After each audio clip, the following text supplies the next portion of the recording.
Hello दोस्तों, स्वागत है आपका हमारे YouTube channel crazy to jock में। दोस्तों, हम आज आपके लिए लेकर आए एक ऐसे विश्वविद्यालय की सच्ची कहानी जिसे जलने में लगा लगभग 3 महीने का समय। जी हाँ, आज हम अपने यूट्यूब चैनल में बात करेंगे नालंदा विश्वविद्यालय के बारे में। लेकिन दोस्तों, आगे बढ़ने से पहले हमारे यूट्यूब चैनल को सब्सक्राइब करना ना भूलें। दोस्तों, हमारे देश में बच्चों को जो इतिहास पढ़ाया जाता है कि ब्रिटिश और वामपंथी इतिहासकारों की पुस्तकों पर आधारित है। उदाहरण के लिए आज़ाद भारत के बच्चों को अब भी बताया जाता है कि वास्को डी गामा ने भारत की खोज की थी। यह इतिहास यूरोप के बच्चों के लिए भले ही मायने रखता हो, मगर भारत के बच्चों के लिए नहीं। इसी प्रकार हमारे इतिहास में कोलंबस समुद्री डाकू को जिस प्रकार महिमा मंडित कर प्रस्तुत किया जाता है, वो भी चिंता से भरा हुआ है। वास्को डी गामा भी समुद्री लुटेरा ही था। आज अंग्रेजी माध्यम के स्कूलों में बच्चों को प्राचीन भारत की सही जानकारी नहीं दी जाती। उन्हें केवल विदेशी आक्रांताओं की सूची दी जाती है। द्रविड़ों को मूल निवासी और आर्यों को बाहरी बताना अंग्रेजों की एक फूट डालो और राज करो की नीति का ही हिस्सा था, जिसे आज हमारे धर्मनिरपेक्ष और विधर्मी भाई आगे बढ़ाने में लगे हुए हैं। शिक्षा के मामले में आज भले ही भारत दुनिया के कई देशों से पीछे हो, लेकिन एक समय था जब हिंदुस्तान शिक्षा का केंद्र हुआ करता था। भारत में ही दुनिया का पहला विश्वविद्यालय खुला था, जिसे नालंदा विश्वविद्यालय के नाम से जाना जाता है।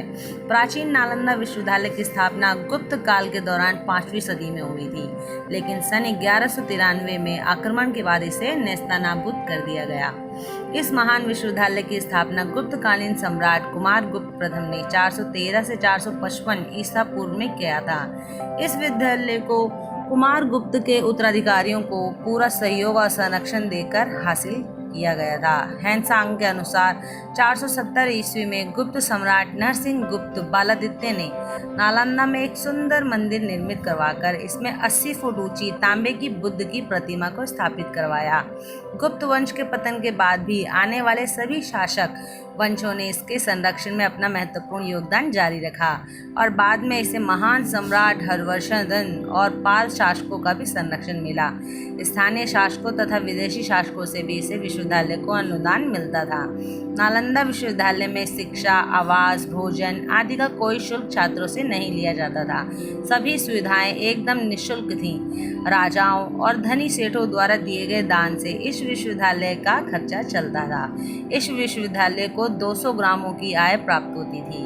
अत्यंत सुनियोजित ढंग से और विस्तृत क्षेत्र में बना हुआ यह विश्वविद्यालय स्थापत्य कला का अद्भुत नमूना था। इसका पूरा परिसर एक विशाल दीवार से घिरा हुआ था, जिसमें प्रवेश के लिए एक मुख्य द्वार था।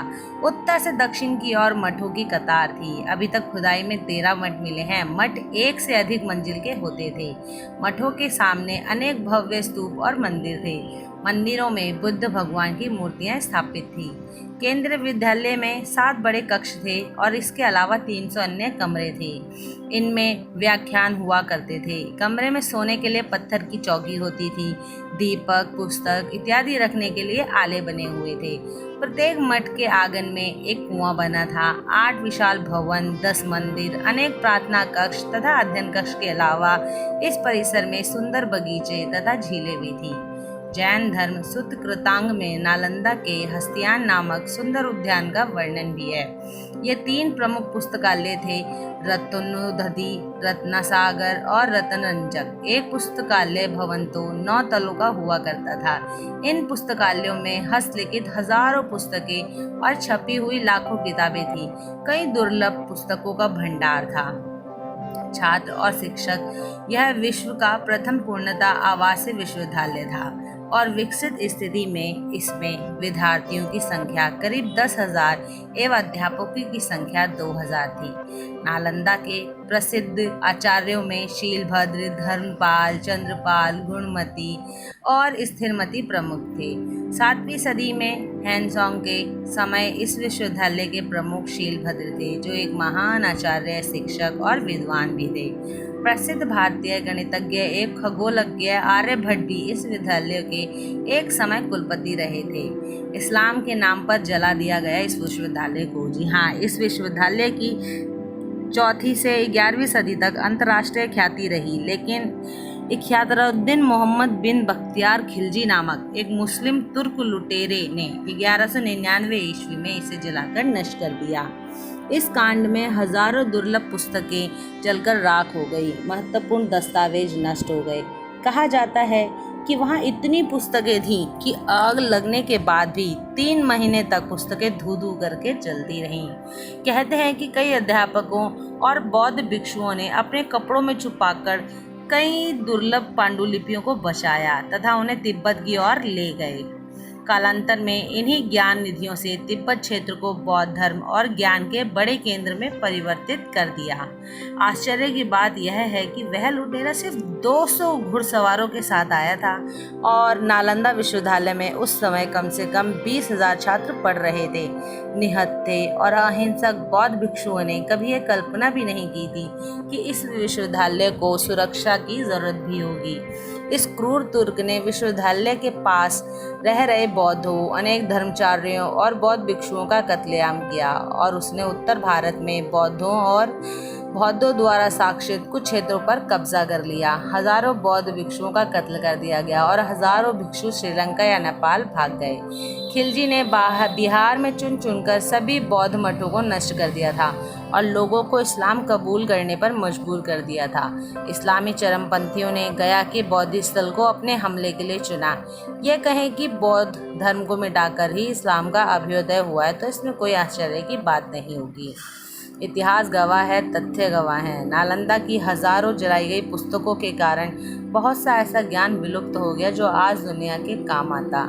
बख्तियार खिलजी ने सेना के अभाव में आरक्षित नालंदा विश्वविद्यालय पर कहर बरपा दिया। हजारों की संख्या में बौद्ध भिक्षुओं का संहार किया गया।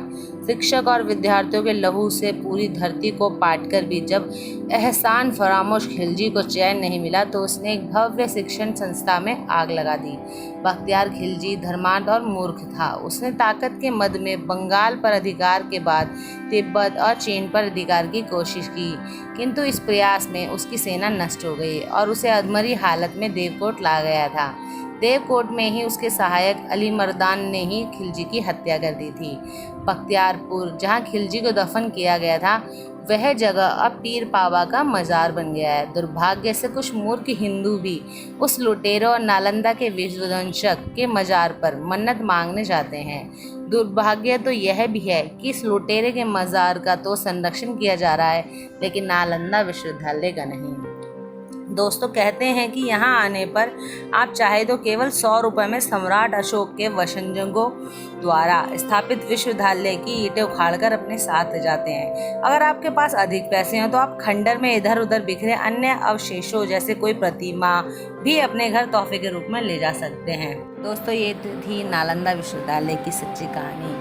अब हम आएंगे एक और नई सच्ची कहानी के साथ। तब तक के लिए धन्यवाद।